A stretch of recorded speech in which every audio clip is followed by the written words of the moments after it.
Buenos dias, buenos tardes, buenas noches mga amigos, mga amigas, sa aking mga kayubi sa Usapang Batas.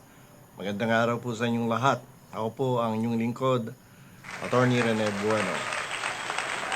Ngayon po ay pag-aralan natin ang pag-aresto sa Pangulo ng Venezuela na si Nicolas Maduro.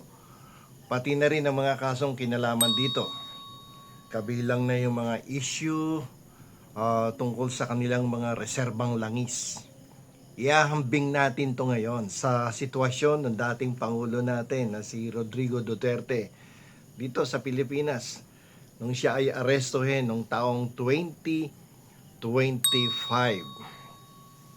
So bilang backgrounder, bibigyan ko kayo ng maiksing impormasyon tungkol dito kay Venezuela President Nicolas Maduro bago po siya maaresto. Noong taong 2020, inakusahan ng US government itong si President Maduro dahil siya po ay nangunguna sa pagbebenta ng droga sa daigdig, nakikipagsabuatan sa mga terorista at yung mga kaso na may kinalaman sa illegal na armas. Dahil dito, nagalok sila ng malaking pera para sa impormasyon na makakapag-aresto dito kay Venezuela President Nicolas Maduro. Biruin nyo mula 750 million hanggang 2.5 billion or umabot pa yata to sa 5 billion na reward kung sino makakapag-aresto. Bakit ganun ang nangyayari? Kasi hindi kinikilala ng Amerika itong si Maduro. Hindi siya yung recognize na tunay na Pangulo ng Venezuela. Itinuturing kasi ng Amerika at ng iba pang leader sa buong mundo na merong isa talagang lehitimong presidente na nahalal, no? Noong mga nakaraang eleksyon. At dahil dito, itong si Maduro ay ang coordination niya ngayon, ang mga bansang nakikipagtulungan siya ay sa Russia at sa China. Diba? Sounds familiar, no? Alam niyo po, itong Venezuela ay may pinakamalaking reserbang langis sa buong mundo. Umaabot sa mahigit 300 bilyong barrel. Ngunit dahil sa mga problema sa ekonomiya, korupsyon at mga parusa ng ibang bansa, hindi nila maibenta ng maayos ang kanilang langis. Maraming bansa kabilang ang Amerika ang interesado sa kanilang langis. Ang dami nito, ang daming reserbang langis nito. At ito rin ang dahilan na ilang kung bakit may mga tensyon sa pagitan ng Venezuela at ibang bansa. Itong gobyerno ni Nicolas Maduro ng Venezuela ay ginagamit ang langis bilang kasangkapan sa politika. Ibinibigay nila ito sa mga kaalyadong bansa, sa kanilang mga kaibigang bansa tulad ng China at Russia, kapalit ng tulong sa ekonomiya at militar. Parang talagang may kahawig no? Na itong leader na to. So, paano na-aresto tong presidente nila na to? Na hindi nire-recognize na presidente dahil nasangkot to sa mga pandaraya sa mga nakaraang eleksyon. Ang tunay na nanalo ng nakaraang eleksyon ay si Gonzales na puwersang pumunta sa Espanya. Noong September 2024, naglabas ng utos ang Argentina na arestuhin si Maduro dahil sa mga akusasyon ng pagpatay, pagpapahirap, at pagsupil sa mga kalaban sa politika mula pa noong 2014. Matagal na pala sa pwesto to. Gamit nila yung tinatawag na Principle of Universal Jurisdiction. Ibig sabihin, maaari nilang husgahan kahit na hindi sa kanilang bansa nangyari ang krimen. So kung kaya nagkaroon ng trial of the case doon sa Argentina dahil nga sa mga reklamong katulad ng crimes against humanity. Hindi natin matiyak kung yung eksaktong lugar no nung kanyang pag-aresto, pero sa kasalukuyan nga ay nasa custody din siya ng kaibigan nating bansa na Amerika. At dalawang beses to nanalo sa eleksyon na hindi ni-recognize ng Amerika dahil nga widespread yung tayaan sa eleksyon. Landslide yung huling kalaban niya, no, na si Gonzales, pero talagang dumanak ang dugo. At talagang puro pandaraya ang ginawa. At muntik pang patayin yung Gonzales at napuwersang pumunta tuloy ng Espanya at doon muna namalagi. Ngayon, kumpara natin yung pag-aresto niya kay dating Pangulong Duterte. Itong si Duterte ay noong Marso 2025, kung maalala nyo pa po, ay inaresto si Duterte ayon sa utos ng International Criminal Court. Inakusahan din siya ng pagpatay sa mga taong akala nila ay sangkot sa droga noong kanyang kampanya laban sa war on drugs. So, inaresto siya, inilipat siya sa Netherlands para harapin ang paglilitis.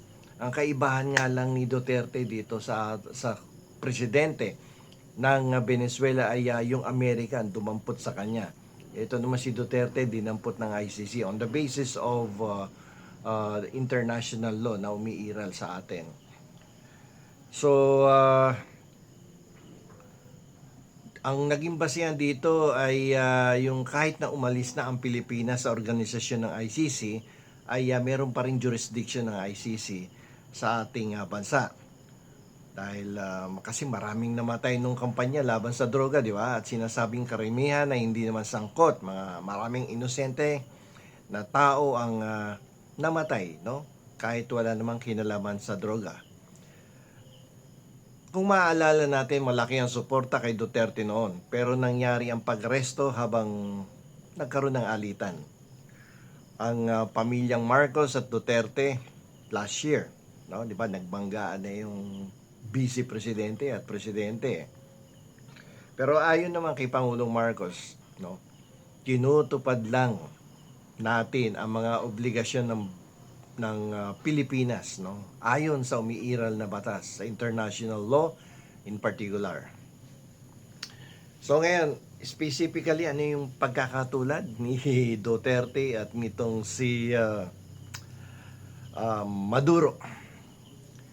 Silang dalawa ay parehong inakusahan ng malalaking krimen laban sa kasangkatauhan, crimes against humanity. Kasangkot ang mga pandaigdigang batas at organisasyon sa kanilang pag-aresto. Nagdulot ng pagkakahati ang mga kaso. May mga sumusuporta at may mga kritiko. Merong favor kay Duterte, merong hindi favor kay Duterte. Katulad din ng sa Venezuela, halos pareho din eh. Silang dalawa, pareho nilang tinanggi ang mga akusasyon at sinasabing ito ay para lang sa politika. Ganun-ganon din si Duterte, political daw yan, at pati din si Maduro, political. So sa kanilang sitwasyon, may kinalaman sa kanilang mga sitwasyon ang mga nakaw na yaman. Ang langis naman para sa Venezuela at ang ibang interes sa mga likas na yaman ng Pilipinas tulad ng langis, gas at mineral ay meron ding kinalaman, no, sa kanilang pakikipagkaibigan sa China at sa Russia. Di ba, halos ipamigay na nga ang West Philippine Sea sa China. Ganon din ang Venezuela, masyadong nakipagkaibigan sa bansang China. So si Maduro, hindi yan kinikilala ng US na tunay na pangulo. Para sa kanila, si Maduro ay isang taong may kasong kriminal. Hindi naman tunay na nanalo. At nandaya lamang, minanipula ang resulta ng eleksyon. Landslide victory ang kalaban eh. May mga kaso siyang kinalaman sa droga sa Amerika at ang gantimpala para makakuha ng impormasyon, no? Dahil nagbigay ng reward almost 5 billion, 2.5 to 5 billion pesos ang reward para sa kanya. Bakit may reward? Kasi mahirap arestuhin sa Venezuela si Maduro dahil may control siya sa mga sundalo, di ba? At may kaalyadong bansa na nakikinabang sa kanilang langis, yung Russia at China. So, kaya nagbigay ng reward ay para pilitin si Maduro na bumaba sa pwesto at palakasin ang posisyon ng oposisyon na maaaring magbigay ng mas magandang access sa kanilang mga reserbang langis. Okay, malaking punto daw dito yung langis kung kaya't nakialam na ang Amerika no? At ito kasing Venezuela ang may pinakamalaking reserbang langis sa buong mundo. Ganun sila kayaman pag na-develop nila yung kanilang oil reserves. Kay Maduro, kung titingnan natin, ilan sa mga tao sa kanilang bansa ay nagsasabi na yung pagkaka-aresto sa kanya ay labag sa sovereignty ng Venezuela. Pero yung mga bansang nakikinabang sa sa langis ng Venezuela tulad ng China at Russia ay against doon sa pag-aresto kay Maduro. At pero very obvious naman ang Amerika ay sa tingin nila ay talaga namang legal na legal yung pagkaka-aresto kay Maduro for violation of crime against humanity. At lalong-lalo na yung mga bansa sa Europa ay sumusuporta sa pagkaka-aresto ni Maduro. Kay Duterte, maraming bansa ang sumusuporta sa proseso ng ICC. Hindi lingid sa ating kalaman yan, pero neutral ang mga ibang bansa sa ASEAN. At marami ang mga Pilipinong natutuwa sa kanyang pagkaka-aresto. At meron din naman nagpo-protesta at talaga namang umiiyak at gustong pabalikin dito si Duterte sa ating bansa. At dito lang daw niya makakamit ang hustisya.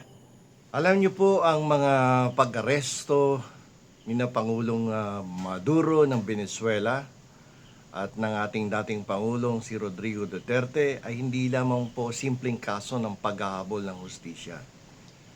Ito po ay mga pangyayaring nagbabago sa daigdig na nagtatanong ng malalim na tanong tungkol sa kapangyarihan, responsibilidad, at kinabukasan ng ating mundo.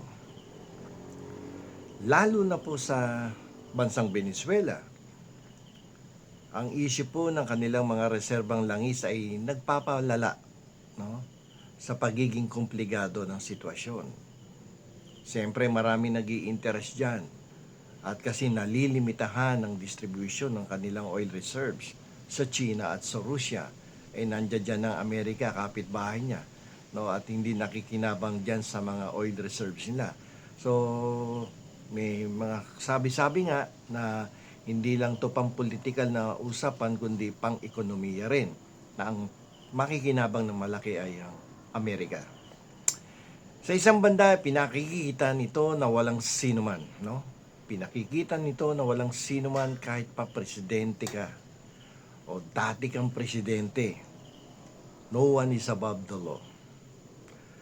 Ang mga biktima ng mga krimen laban sa sangkatauhan, mga crimes against humanity, mga pamilyang nawalan ng mahal sa buhay, at mga taong pinigilan ng boses ay karapat dapat na makamtan ang katarungan.